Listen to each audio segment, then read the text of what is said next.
Israel और Lebanon के बीच 27 नवंबर 2024 को हुए संघर्ष विराम का लगातार उल्लंघन हो रहा है।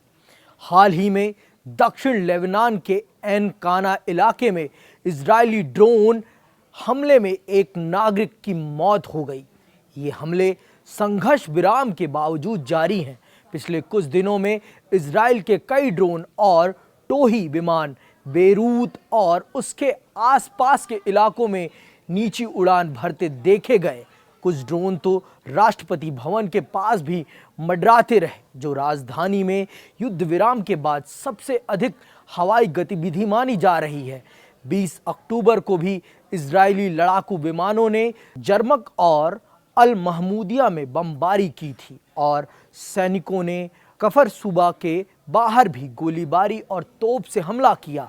ये हमले दक्षिण लेबनान, बेका घाटी और बेरूत के कई इलाकों में निशाना बनाते रहे। अब तक इन हमलों में 270 से अधिक लेबनानी नागरिक मारे जा चुके हैं और नागरिक ढांचे को भारी नुकसान पहुंचा है। लेबनान की प्रमुख प्रतिरोधी संस्था हिजबुल्लाह के उप महासचिव शेख नैम कासिम ने इस स्थिति पर कड़ा रुख अपनाया है। उन्होंने कहा कि इजराइल जहां चाहे हमला कर सकता है, लेकिन वो यह नहीं कह सकता कि उसने अपनी सुरक्षा पक्की कर ली है। शेख कासिम ने कहा कि इजराइल लेबनान में अपने मकसद हासिल करने में नाकाम रहा है, भले ही उसे कई देशों का समर्थन मिला हो।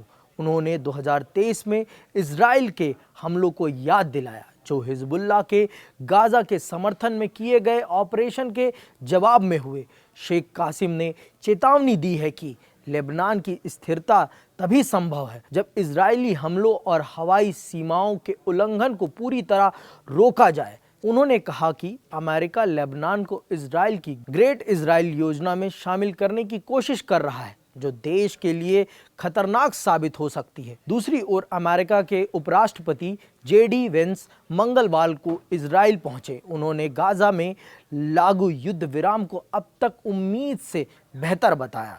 वेंस ने कहा कि हाल के दिनों में कुछ छोटी छोटी झड़पें हुई हैं, लेकिन 10 अक्टूबर से लागू युद्ध विराम अब तक कायम है, जो सकारात्मक संकेत है। उन्होंने बताया कि हालात अभी नाजुक हैं, लेकिन यदि दोनों पक्ष संयम बनाए रखें तो शांति बनी रह सकती है। प्रेस कॉन्फ्रेंस में वेंस ने हमास को चेतावनी दी कि अगर वे सहयोग नहीं करेंगे तो उन्हें पूरी तरह खत्म कर दिया जाएगा। इस शांति प्रयास में अहम भूमिका निभाने वाले राष्ट्रपति ट्रंप के दामाद जरेड कुशनर ने कहा कि ये प्रक्रिया जटिल है, लेकिन दोनों पक्ष 2 साल की लड़ाई के बाद शांति की ओर बढ़ने की कोशिश कर रहे हैं। वेंस अपनी यात्रा के दौरान इजरायली प्रधानमंत्री बेंजामिन नेतन्याहू से भी मुलाकात करेंगे। कुशनर और विटकफ पहले से ही इजराइल में मौजूद हैं। कुल मिलाकर साफ है कि गाजा में शांति बहाल कराना इतना आसान नहीं है और संघर्ष विराम की कामयाबी के लिए सभी पक्षों का संयम और सहयोग बेहद ज़रूरी है।